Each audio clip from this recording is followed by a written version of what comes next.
கந்தன் காலடியை வணங்கினால் கடவுள்கள் யாவரையும் வணங்குதல் போலே. கந்தன் காலடியை வணங்கினால் கடவுள்கள் யாவரையும் வணங்குதல் போலே.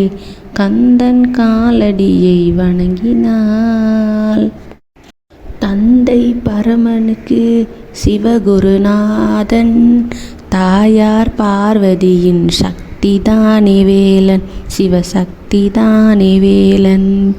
தந்தை பரமனுக்கு சிவகுருநாதன், தாயார் பார்வதியின் சக்திதானே வேலன், சிவசக்திதானே வேலன்.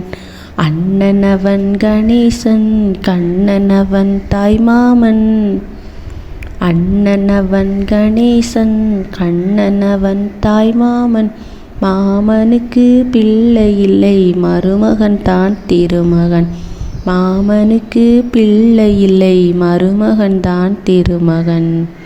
கந்தன் காலடியை வணங்கினால் உமையவள் தன் வடிவம் மதுரையில் மீனாட்சி, உருவத்தில் மாறுபட்டாள் காஞ்சியில் காமாட்சி. உமையவள் தன் வடிவம் மதுரையில் மீனாட்சி, உருவத்தில் மாறுபட்டாள் காஞ்சியில் காமாட்சி. கங்கையிலே குளிக்கின்றாள் காசி விசாலாட்சி, கங்கையிலே குளிக்கின்றாள் காசி விசாலாட்சி. அன்னையர்கள் பலருண்டு, அவனுக்கிணை அவனுண்டு. கந்தன் காலடியை வணங்கினால் பிரணவ மந்திரத்தை மறந்தான் பிரம்மனே, அவனை சிறையினிலே அடைத்தான் முருகனே. பிரணவ மந்திரத்தை மறந்தான் பிரம்மனே, அவனை சிறையினிலே அடைத்தான் முருகனே. அதனால் கந்தனிடம் பிரம்மனும் மிரளுவான், அதனால் கந்தனிடம் பிரம்மனும் மிரளுவான். கந்தன் அடியவர்க்கு அவனும் அருளுவான், கந்தன் அடியவர்க்கு அவனும் அருளுவான். கந்தனிடம் செல்லுங்கள், என்ன வேண்டும் சொல்லுங்கள்.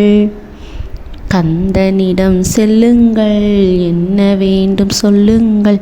வந்தவினை தீர்ந்துவிடும், மற்றவற்றை தள்ளுங்கள்.